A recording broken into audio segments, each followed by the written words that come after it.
Assalamualaikum warahmatullahi wabarakatuh. Hello everyone, how is it going there? I hope everything is fine with you. As you know, we talked with Krisma last week and talking about his struggle to get scholarship in NTU. And this is our second podcast you're listening to. And today we will still talk about student success story who studied in many prestigious universities in Indonesia or abroad. But before we start, don't forget to subscribe this channel and click on the bell icon to get notification from us. Today, we have Yoga Rafinika, a Bachelor of Science from ITB in 2018 and a Master of Business Administration of University Malaysia Kelantan in 2020. Okay, let's meet Yoga Rafinika. Hello Yoga, how are you? Hello, I'm fine. It's okay. It's sunny day here. Yeah. Where are you now? I'm in Bremen, Germany. Oh, really? What time is it there? It's 7 in the morning, 7 a.m. Really? Oh. Yeah. Have you had your breakfast? Not yet. It's in my desk right now, but I Really? think I'll do the podcast first. Okay. Thank you for your time. Yoga, can you tell us how to apply to ITB? Did you apply through scholarship or SMITB or Jalur Mandiri like that? How? Okay. At 2014, there were only 2 ways to become ITB student, SNMPTN and SBMPTN. But right now, I think there are 3 ways. Yeah. There is also. In SNMPTN, I didn't choose ITB. So fortunately, I didn't accept it in SNMPTN. Then I studied more and I choose ITB for my SBMPTN and then I got it. Okay. And then what was your major? What did you take? It was metallurgical engineering. It's in Faculty of Petroleum and Mining Engineering. It studies really? It studies about mineral processing, metal extraction, and material engineering, focused on metal. Okay. Why did you take that major?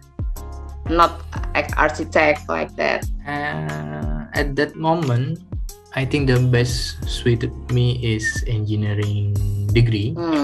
Yeah. I feel like I can survive, I can challenge by the environment and then the curriculum also, and then I love to be on the field at that time, something like that.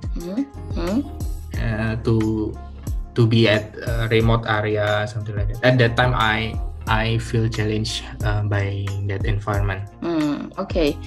And from dikti.kemdikbud.go.id stated that ITB is ranked the second position after UGM and then UI, Airlangga University, and IPB. Can you tell us how was the university life in ITB? How are the people? I mean, how are the students, the lecturers? Are they really best? Because from the rank, we know that ITB is good, the high rank. Can you tell us? Yeah, at the first year of my study, I feel like everybody is from the first school. I mean the best school, something like that. All of them are from they rank on the first parallel on their school, and then I feel like everybody could get the science medal if they pursue it, something like that. And then for the lecturer, my lecturer they graduated from Japan, Korea, and then German, Australian institutes. Really? And then they brought the culture from abroad to our class. Yeah. Also, the curriculum affected by that. So the curriculum based on global and then the most up-to-date curriculum. I feel like that. And then the facilities also, the laboratorium. I found that other university sometimes comes to ITB to use some laboratory facilities. Okay. And then the research and then the project. I was on a project. I did a mineral processing research at that time, which the raw material comes from Nigeria. So I think that's the research and then project level at ITB, at least at my time. Okay. Nice. Okay, can you tell us the tip and tricks how to apply to ITB? What we should prepare for the admission, especially for senior high school students? Do they need a good marks, school marks, things like that, or must they join? Must they get achievement? I mean, must they get a gold medal or silver or any other achievement? Okay, I think if you want to become ITB student from the invitation or maybe SNMPTN, the name at my time, you have to be you have to have the best score in your high school. You have to get a science medal. I think that's become the consideration also, because at my time my friends, they got medals in science Olympiad, something like that, and then almost all of them is accepted in ITB. But if you want to take the other procedure, the test or exam, you have to be prepared since today. If you aim to be at ITB or any other top university, you have to be at that level. You have to always ask yourself, where are you? At what level are you now? And then how can you improve yourself? Which part of you have to be improved to be at that level? Something like that. Is it your academic skill? Which subject are you worse at? Something like that. And then maybe your language skill, maybe your attitude also. I think you have to be prepared for the high schooler since today. Yeah. Okay. And then how many students were in your class?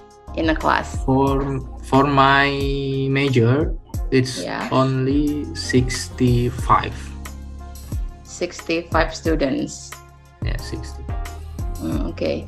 And then how about the lectures? Did they deliver the lecture in Bahasa or in English? Mostly in Bahasa, but their reference, their presentation is in English. There was one lecturer and they asked us, the student, to teach again the material in English. That's very unique, I think. So the lecturer mostly in Bahasa, but the reference material, the student material is in English. The books also is in English. Yeah. Okay. Yeah. Is it easy? To graduate from there? I mean, the lecturers' quality are good, right? And then, is it difficult for the students to graduate from there, or they need more time? For example, for bachelor, usually we must finish our study 4 years. Do we need more time? For example, 1 year more to finish, or can you graduate on time? 4 years? Yes, we can graduate on time. Even some students, the brilliant student, they can graduate 3.5 years, something like that. But if you do not focus something like that, you are not on the right track, so you will miss the classes, and then you will finish not at the right time. Okay. Did you join any university organization like BEM, for example? I joined the faculty organization to improve my social skills and that on my internal faculty. But also I joined for refresh my mind. I joined extra organization outside the faculty. It's something like sport organization I do run when I was in university. Okay, and you are a Master of Business Administration of University Malaysia Kelantan, right? I mean, your major in S1 and S2, I think they are different, right? Why didn't you choose for mining for your S2 for your master? Yeah, it's a little bit change of direction from my first degree, I know, but I found it's very challenging. From the first time you study science and then you study social science. But when I was studying engineering course, I also study about managing project, and then also study about statistics, also study about economical in engineering, something like that. And then at that course, I feel like this one I like it, something like that.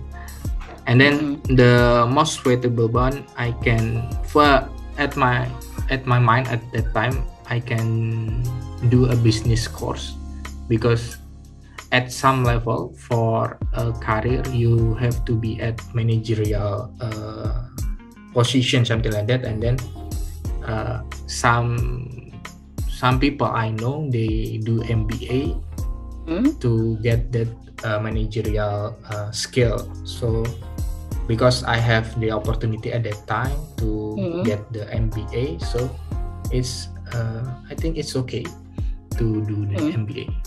Yeah. Did you study in Malaysia because of scholarship or how? Yes, it was a scholarship for the tuition fee, but I have to be in some condition. Maybe I have to work at some institution at that time in case of my study. So that's the condition. That's scholarship. Okay, so you didn't get a full scholarship, is it right? For the tuition, I get scholarship, full scholarship. But for your life, for example, for your house, and then for daily needs, for you use your own accommodation, I have to stay at dormitory, and then for the daily life, I get some daily money, but not much. I have to add more if okay, yes. Do you want to continue your study for PhD, for example, and what major will you choose? I'd love it, but I will study German language first right now, maybe at my first year. After that, there will be more opportunities for me to pursue a doctoral degree, PhD maybe. I'm not sure which major I will take after this one.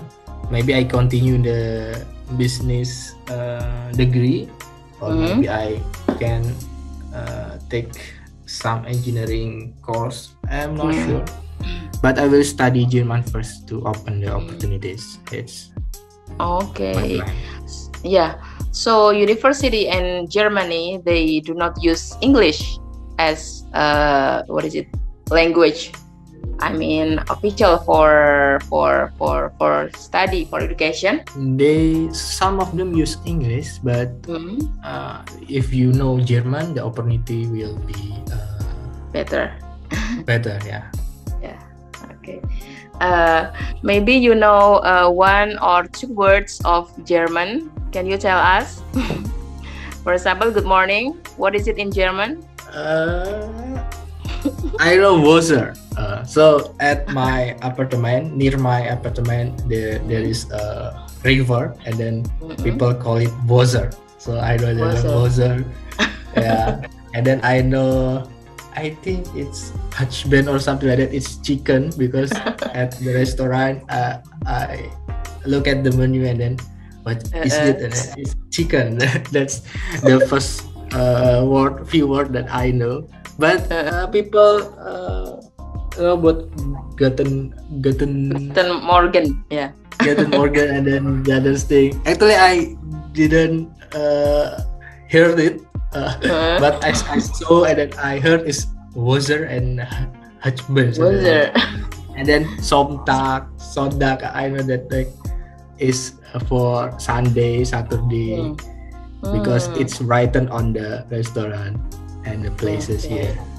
Thank you, Yoga, for your sharing today. Thank you very much. Yeah, thank you very much for sharing your experience and tips to apply at ITBN in Kelantan, Malaysia. And we all hope the best for your career in your future, especially for your PhD degree.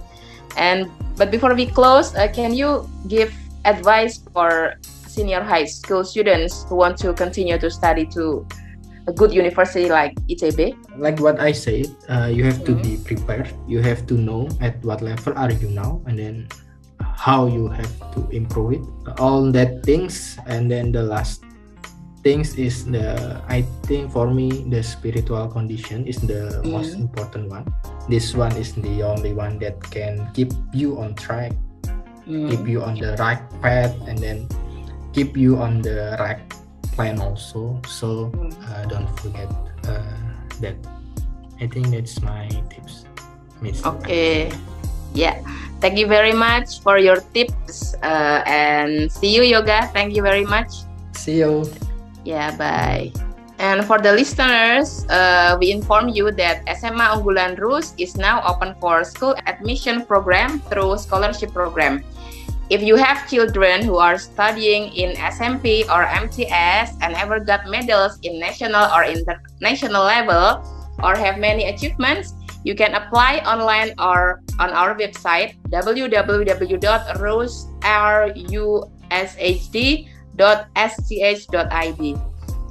And for you, junior high school students who want to reach your dreams to study in national or international university, SMA Unggulan Rus will be your best choice to start your dream.